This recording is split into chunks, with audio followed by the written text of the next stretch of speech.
네, 이클릭으로 개장 준비 함께 보시죠.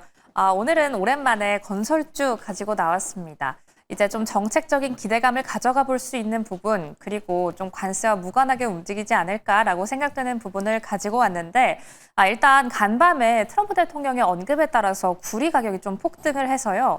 건설주 관련해서 구리, 원자재 가격에 대한 뉴스 플로우는 계속해서 확인을 하셔야겠습니다. 일단 어제 나온 공시부터 한번 체크해 보시죠. 금호건설이 남양주의 왕숙지구에 6천억 원을 수주했다라는 소식이 들려왔습니다. 이를 바탕으로 정책적인 기대감 그리고 실적을 바탕에 둔 기대감이 한 방에 묶였다라고 해석을 해볼 수가 있겠는데요. 금호건설의 이런 실적과 관련된 뉴스, 여기를 바탕으로 건설주 지금 왜 주목해 봐야 하는지 한번 체크해 보도록 할게요. 우선 금호건설의 이 공시, 건설 중소형주 단에서는 단일 수주에 있어서 최대급입니다. 한 번에 따낸 수주에 있어서는 최대급의 규모를 보여주고 있다는 거고요. 앞서 말씀드린 것처럼 관세를 피할 수 있는 섹터, 내수에 좀 집중이 되어 있는 섹터, 그 안에서도 건설주를 한번 눈여겨보시면 좋을 것 같은데요. 말씀드렸던 것처럼 트럼프 대통령이 간밤 구리에 대해서도 관세를 매기겠다라고 이야기를 하면서 간밤에는 구리 가격이 10% 가까이 폭등하기도 했습니다. 오기 전에 확인을 해봤더니 약간 상승폭을 줄여서 지금은 한 6% 정도 상승하고는 있는데요. 그럼에도 불구하고 올라가고 있으니까요. 원자재 가격 관련해서는 조금 더 체크가 필요하겠습니다. 마지막으로는 정책적인 기대감입니다. 대출에 대해서 규제를 하겠다라는 이야기가 얼마 전에 들려왔죠. 6억 원가량의 대출 규제.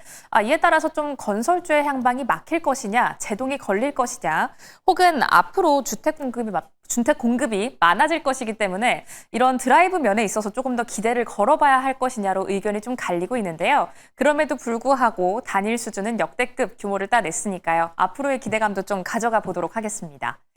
두 번째로는 국민연금도 지금 건설주를 좀 사들이고 있습니다. 10월에 또 무더기 휴가 시즌이 찾아오죠. 이를 바탕으로 건설주를 사들이고 있는 국민연금인데요. 일단 올해 흐름을 한번 체크해보면 건설주 올해만 50% 넘게 올랐습니다. 이런 사실에 좀 반응을 해준 걸까요? 국민연금은 현대건설을 필두로 DL-ENC, GS건설, HDC, 현산까지 전반적으로 매수 비중을 늘리고 있습니다. 현대건설 같은 경우 4%포인트 넘게 올린 모습 확인할 수가 있고요. DL-ENC도 12% 넘는 비중을 보유하고 있다는 점도 한번 체크해 보시기 바랄게요. 그럼 국민연금 말고도 증권가에서는 이런 건설주를 어떻게 이야기를 하고 있을까요? 두 개의 증권사의 이야기를 가져왔는데요. 맥은 약간 비슷합니다. 주가의 움직임은 다소 둔화할 수 있다. 대출 규제에 민감하게 반응하기 때문에 단기적으로는 좀 조정을 받을 수 있다. 하지만 이 두 증권가가 장기적으로는 괜찮다라고 이야기하고 있습니다. 중장기적인 전망은 방향적으로도 변함이 없다. 그러니까 중장기적으로 본다면 잘 갈 것이다라고 이야기하고 있으니까요. 전반적으로 기대감이 아직은 살아있는 건설주 지금부터 눈 감아 보시기 바랍니다. 그럼 다음 장 통해서 관련주들 체크하시죠.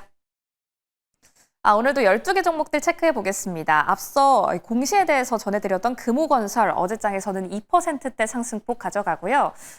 국민연금이 좀 비중을 늘렸다라고 이야기를 해드렸던 HDC 현대산업개발 그리고 GS건설과 함께 현대건설의 흐름도 체크해 보셔야겠습니다.